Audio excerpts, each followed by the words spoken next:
تو سیدی اعلیٰ حضرت فاضل بریلوی علیہ رحمہ کے بعد اعلیٰ حضرت تاجدار گولڑا پیر مہر علی شاہ صاحب رحمۃ اللہ تعالی علیہ انہوں نے نمایاں کردار ادا کیا ہے۔ سیدنا پیر مہر علی شاہ صاحب رحمۃ اللہ تعالی علیہ 1890 کے اندر رب کے محبوب صلی اللہ تعالی وسلم کی بارگاہ میں حاضری کے لیے، روزہ رسول پر حاضری کے لیے حاضر ہوتے ہیں، اور یہ آپ کی دوسری حاضری تھی روزہ رسول صلی اللہ تعالی علیہ وسلم پر، اور وہاں پر آپ کی ملاقات حاجی امداد اللہ مہاجر مکی علیہ رحمہ ان کے ساتھ ہوتی ہے، اور حاجی صاحب نے فرمایا مہر علی تم یہاں پر قیام نہ کرو بلکہ واپس تم پنجاب چلے جاؤ، وہاں پر ایک فتنہ پیدا ہونے والا ہے اور اس فتنے کا مقابلہ تمہارے حصے میں رکھ دیا گیا ہے۔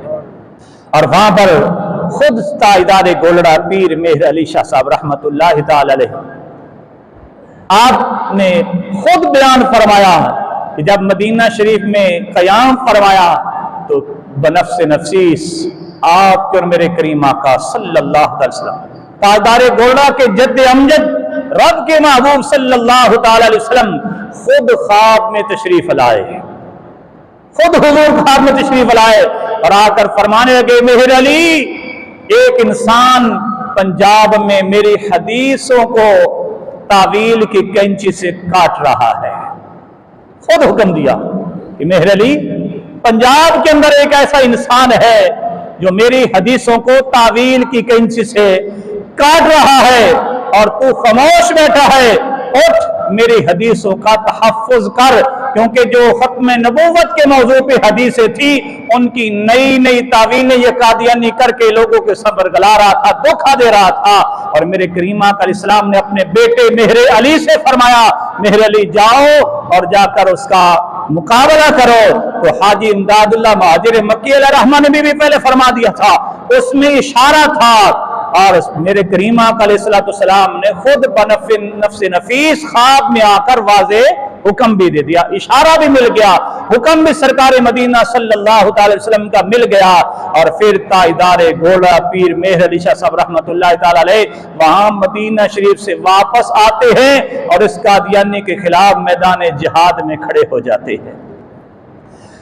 تاجدار گولڑا رحمۃ اللہ تعالی علیہ آپ نے سب سے پہلی جو کتاب اس قادیانی کے رد میں لکھی اس کتاب کا نام شمس الہدایہ ہے اور بے مثال کتاب ہے۔